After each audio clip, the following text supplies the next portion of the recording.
Hello everybody and welcome back to the channel. It's been a couple of weeks since we last had a recorded video like this due to me being sick a couple of weeks ago and me going to a Warhammer tournament last week. So I thought, as a first video back in a little bit of a while, I thought we'd have a nice non-controversial topic, one that I'm sure will lead to much agreement and an outpouring of love and friendliness in the comments. And I thought I'd do a video on why Wellington was a better commander than Napoleon. Now, those of you who have seen my previous videos, particularly the ones on why Waterloo is the best thing to happen to Napoleonic Wargaming, will see that I like to try and do both sides of the argument here. So don't hit the dislike just yet. This is going to be why Wellington was a better commander than Napoleon. Stay tuned. Hit the subscribe button if you haven't already, if you want to see the second part, why Napoleon was a better general than Wellington. So I thought what we do in this sort of mini-series, I guess you could call it, is go through the arguments that I think, or the examples, where I think the Duke of Wellington showed better generalship than Napoleon, and, you know, where Napoleon was perhaps less skilled in certain areas than Wellington. And then obviously for the second part we'll flip that and we'll see the areas that Napoleon had the advantage over Wellington. And I thought we'd start off with an obvious question, which is, why are we comparing Wellington to Napoleon and not any of the other main generals that Napoleon fought? So people like Kutuzov or Archduke Charles or anyone like that. And the reason is, well, there's a few reasons. One, here in Britain, we are very keen to see that the British were the main thorn in Napoleon's side throughout the war, and there's an element of truth in that. But obviously they didn't do the major battles that Napoleon fought, won and lost. And also because Napoleon and Wellington were actually born in the same year. There's only about 5 months between them. Originally I wanted to do this video 2 weeks ago, so that would have been the 1st of May, which is the birth date of the Duke of Wellington, Arthur Wellesley. So I quite fancied doing it then, but unfortunately I was ill, so it's been bumped back a couple of weeks. And the idea is that some of the other generals, so, you know, looking at, say, a General Mack or you know, people like that, they were so steeped in the 7 Years' War tradition, they were perhaps not used to the, quote, modern kind of warfare that Napoleon oversaw. So with Wellington being born in the same year as Napoleon, I think these guys had very similar but different life and career experiences, and that's really where there's a distinction, well, there's a comparison to be made there. If you've got two guys who are almost from different eras, it's very difficult to compare, but with Wellington and Napoleon, then they're much more easily comparable.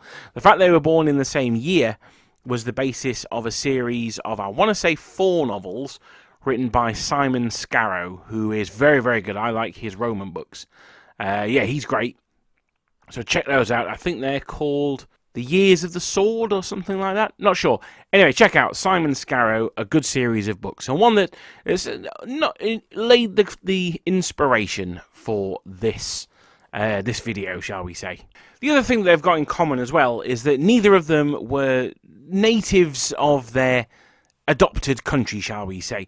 The Duke of Wellington was Irish, and Napoleon, of course, was born in Corsica, which until a few years earlier had actually been an Italian territory. So with the comparisons out of the way, let's look at the ways in which they were different, and specifically the ways in which the Duke was better. So the first reason why I would say that Wellington was a better commander than Napoleon is that he was more naturally talented. Now, I'm absolutely sure that no one is leaping to their keyboard to type their refutation of that as we speak. But let me explain. Napoleon, of course, went to a number of military schools. I think he went to the first one, he was about 6 or 7.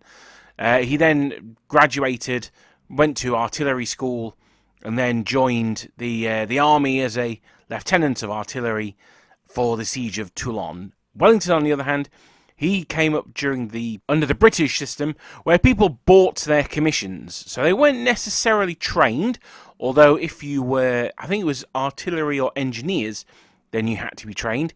But if you were infantry or cavalry, then you just bought your commission. Interestingly, we did have the merit-based navy, where you had to sit entrance exams and all that stuff.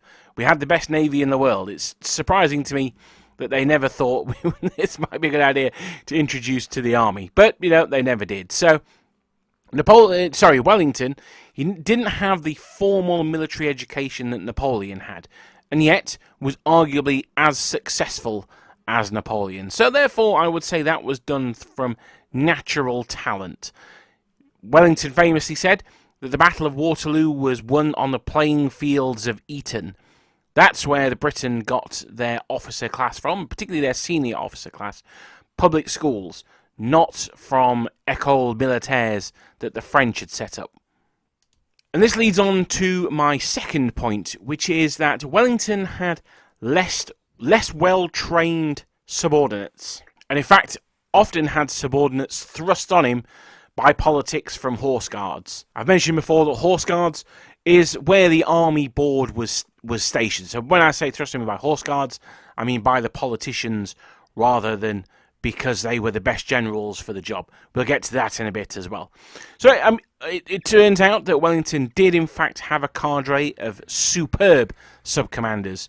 People like Picton, Hill, Beresford, Pakenham, all these great generals were around, but it was more through luck than judgment. Although I would say that it was such a high success rate, there must have been an overseeing board which allowed the purchase of some commissions, perhaps of people who weren't next in line for them, shall we say. So rather than handpick his subordinates, Wellington had to make do with what he was given. And I think that's the sign of a great general, is someone who works with the materials they're given. I once read an article that said that General Bill Slim was the best general of all time, and that was because he achieved so much with such little resources to start off with, and even less reinforcements. So, there you go. I'll be honest, I don't know if that's accurate or not. I know next to nothing about Bill Slim. So, I'll let you guys argue about that in the comments. The third reason is that Wellington was a master of different types of warfare. Now, I must confess here that by calling him a master of different types of warfare, I might be slightly overselling it. But he was at least successful in different kinds of warfare. So what do I mean by different kinds of warfare? Well, there's the aggressive, the defensive. We're talking battles here, sorry. So I should say tactically. So he could fight defensive battles. Obviously, the most famous of that is Waterloo, but there are other ones as well. Fuentes de Onoro was perhaps a better one. He could fight aggressive battles, such as Assaye very early in his career, or the Battle of Vittoria. He could conduct ambushes, which he did at the Battle of Salamanca, and he could also do sieges, probably the weakest part of his battle skill set. But he famously fought the Battle of Seringapatam, or the Siege of Seringapatam, in India, very early in his career. He was also besieged Ciudad Rodrigo, Badajoz. So this was a man who could fight any type of battle. Napoleon, on the other hand, he very rarely conducted sieges. In fact, the only one I can think of was the Siege of Acre, which was an absolute disaster. And that takes us on to the next reason why Napoleon was not up to the standard of the Duke of Boots himself. And that's because the Duke of Wellington also commanded many different types of troops successfully. Now, Napoleon also commanded many different types of troops. His army, particularly in 1812, was a smorgasbord of troops from all over the continent. You had Croats, French, obviously, Italians, Portuguese, Prussians, Austrians, Poles, Saxons, Bavarians, you had them all. But he didn't necessarily command them personally. They would be in their own separate corps with their own, usually divisional commanders, who would answer to one of his picked marshals as the corps commander. So a really good example of that would be in 8th Corps, where you had a lot of Bavarians. So they were under General Werder, people like that. And then they all answered to the French marshal. Wellington, on the other hand, he fought either with troops directly under his command, such as when he commanded the Sepoy troops at the Battle of Assaye, or he integrated those foreign elements into his divisions. So you would have a Portuguese brigade to two British brigades, and that would form a British division. He was also made Generalissimo of the Spanish armies, and that was no just title bestowed on him for fun. That was quite a big deal. The Spanish, not exactly historical friends with the English, it has to be said, were quite reluctant to bestow that title on Wellington and give him overall command of the Spanish armies, but they were eventually talked into it, and so that gave him the free rein that he needed to operate in the peninsula, under his own steam, basically. We talked earlier on about how generals are, they have to work with what they're given. And this, I think, is another reason why I would rate a Napoleon underneath a Wellington. And that's because Wellington literally got what he was given. So he wasn't in charge. He did become Prime Minister, but much, much later in his life. He was given what he was given by the government. That's what he had to work with. Napoleon, on the other hand, and I think this goes somewhat to saying why I like Napoleon so much, is his will made things happen. If he wanted more troops, he would raise another levy. If he wanted to, get this country on side, say he wanted to get the Dutch on side, then he would incorporate them into his guard. If he wanted to get the Poles on side, then he'd make French foreign policy a little bit, do we support the creation of a Kingdom of Poland once again? Things like that. Wellington had none of those levers to pull. All Wellington had to go on was his own skills and his own abilities. So it meant that when he did get that title of Generalissimo, for instance, then it just goes to show that that he was truly respected by all the other, particularly in this case, the Spanish commanders. So far, we've looked at things that I think make Wellington better personally than Napoleon, but we've also got to have a look at the armies they commanded as well. And the British army was not a particularly good army at the start of the Napoleonic Wars. In 1796, I think it was the attack on Walcheren, and that was the Duke of Wellington's, well, as he was then, Arthur Wesley, I think it was actually, that was his first battle, and that was an absolute disaster. It wasn't until the 1809 campaign in Spain, and then subsequently, that the British Army really came of age. And that's in absolutely no small part to Wellington himself. If you look at the performance of the British troops in North America, it was okay, but it certainly wasn't as good as it was in the Peninsula. The French were much better opponents than the United States troops, although, it must be said, the United States troops were actually pretty good, I think very underrated, but they weren't to the level of the French. So the fact they struggled against the Americans, whereas they quite handily beat the French, leads me to suggest that the Duke was perhaps the X factor that they needed to make those victories more successful. This becomes even more the case when you look at some of the absolute debacles that the British Army had in other theatres. So the attack on Buenos Aires was a complete disaster. You had the expedition against Muhammad Ali Pasha, which resulted in a load of Brits being killed basically by peasants throwing slates at them. You had the Mediterranean campaign, which wasn't an absolute disaster, it must be said, particularly when you look at things like the Battle of Maida. They were ultimately a success, but they certainly weren't as successful as Wellington had been. So there was clearly something in his army that made it different from the others. One could suggest, and I would suggest, that thing that was different was the Duke of Wellington himself. Now, the French, they suffered very similarly. So let's look at the Peninsula for argument's sake. The French armies in the Peninsula were terrible as soon as Napoleon left the Peninsula to fight in Austria, the Czech Republic it is now. So when he went to leave for the Danube campaign, the battles, the armies in Spain, they all bickered amongst themselves. They completely ignored the King of Spain, Napoleon's brother. It was just an absolute horror show. There were very, very few French marshals who won battles completely independently of Napoleon. Or even generals. It doesn't even need to be marshals. Prince Eugène is probably, or Viceroy Eugene, was probably the best one at doing this. The rest of them, I can't think of many. Davo, maybe? But yeah, no, the rest, it was very, very limited. So maybe thinking about it, that's something that they had more in common, rather than one was better than the other.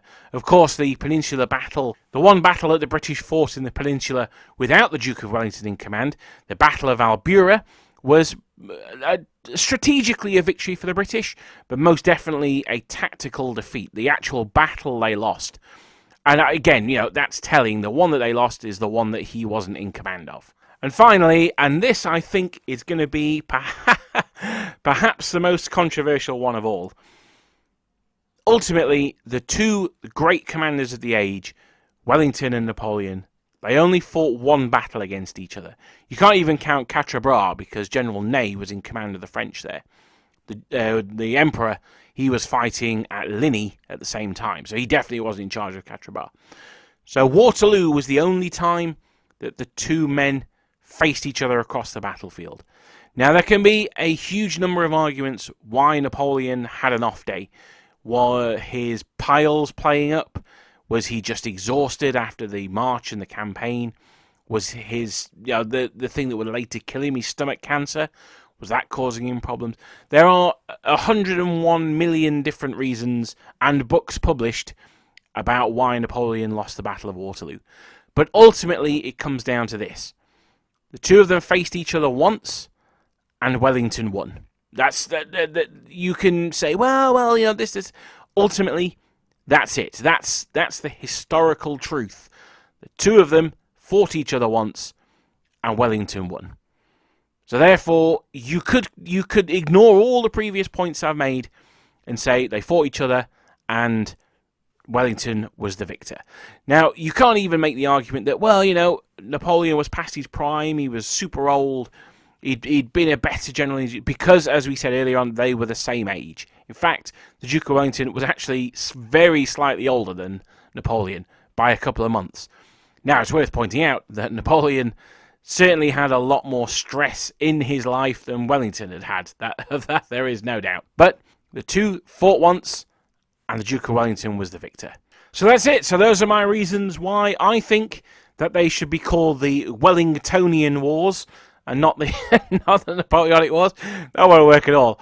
But there you go. So pop down in the comments down below why you think that this is, you know, a really good list and there's no disagreements at all. No, seriously. I'm really interested to read in the comments what your thoughts on this are. Pop them down below. I do read all the comments, I promise. I don't always necessarily reply to them, but I do try to. But I will be doing a companion piece, why Napoleon was better than Wellington. You will have noticed that in this video, something that I've not talked about a huge amount was the strategic brilliance of the Duke of Wellington. So that may well come up in the Napoleon video. But that's it for today. Thank you for putting up with my absence. Thank you for listening to the video. I hope, if nothing else, it's been a bit of fun. And it's made you guys think about, you know, well, I disagree because this was the cool thing that Napoleon did. Or, yeah, I agree, but Tim forgot to mention this awesome aspect of Wellington. But I hope you've enjoyed it. This may end up being a series that we do going forward. Although I have to say, I know more about the Duke of Wellington than I do other Napoleonic commanders. But we'll have to see how it is going forward. But thank you very much for watching. And if you want to see the second part, make sure you're subscribed and you've got the notifications turned on. And I shall see you guys next time.